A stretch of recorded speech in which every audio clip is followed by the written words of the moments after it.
Hi everyone, welcome back to the free course Statistical Data Analysis in Excel. In this video, I'll detail how to perform random sampling of a dataset. Here we have a dataset with 30 scores. Now let us see how to get the random samples out of this set. Before we start, let us understand the importance of random sampling. The benefit of random sampling is it enables the analyst or researcher to pick samples in a completely random fashion, independent of bias. In many studies, let's say if you're trying to analyze the efficacy of a drug across various geographical locations or to analyze cognitive ability across the genders and age groups, we'll need to consider data without a bias, completely random.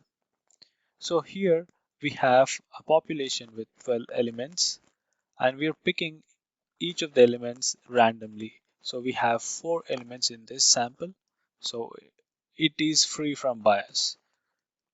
So this is called random sampling. Similarly, there are other types of sampling like systematic or periodic sampling. We'll see that as well now. So here we have systematic or periodic sampling, wherein we consider every nth sample in the population. For example, here we consider every third element in the dataset. You might wonder where this can be useful. For example, there are two house units joined together and there are multiple houses in that street. It might be enough for us to consider every second house. However, periodic sampling has disadvantages as the researcher is already aware of this characteristic and there might be bias. And also, when we are picking elements in a periodic fashion, so there might be a chance that there is a difference in behavior of sample and population. There are also other types of samplings as well, like probabilistic sampling, stratified sampling, and many more. But let's keep those out of scope for this course. Without further delay, let's go back to our Excel spreadsheet and find out how to do random sampling and periodic sampling in Microsoft Excel. So here we are back to our data set. Now, this is our input with around 30 scores. Let's find out random sampling. So in the previous video, we have discussed that we perform statistical data analysis through data analysis tool pack in Excel. So let's go back to data and then data analysis and let's select sampling.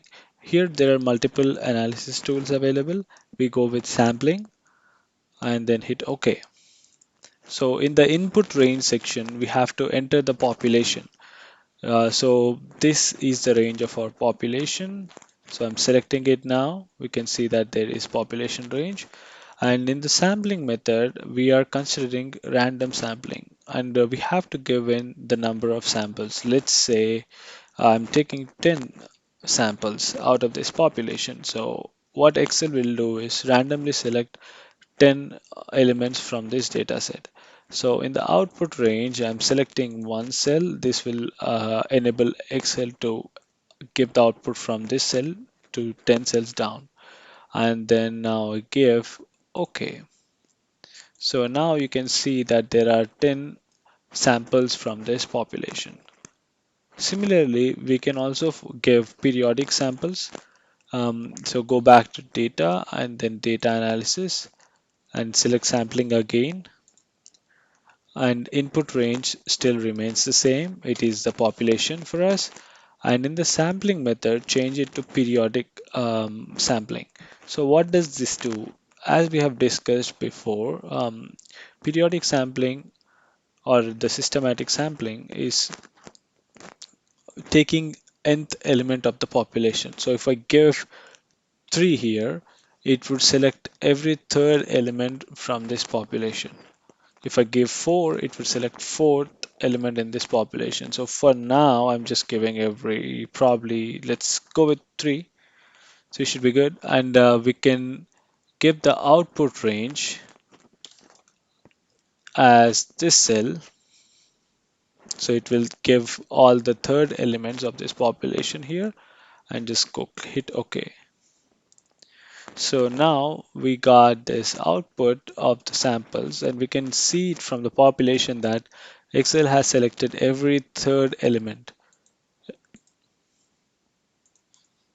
as the output. So by using this way, you can do random sampling and periodic sampling in the Excel.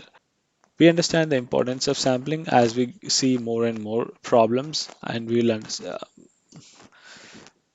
understand the significance of sampling as we go through more and more problems in this course. I hope this is helpful for you. Please don't miss any updates from the Knowledge Alpha and ensure that you subscribe to our channel for more videos like this. Thank you.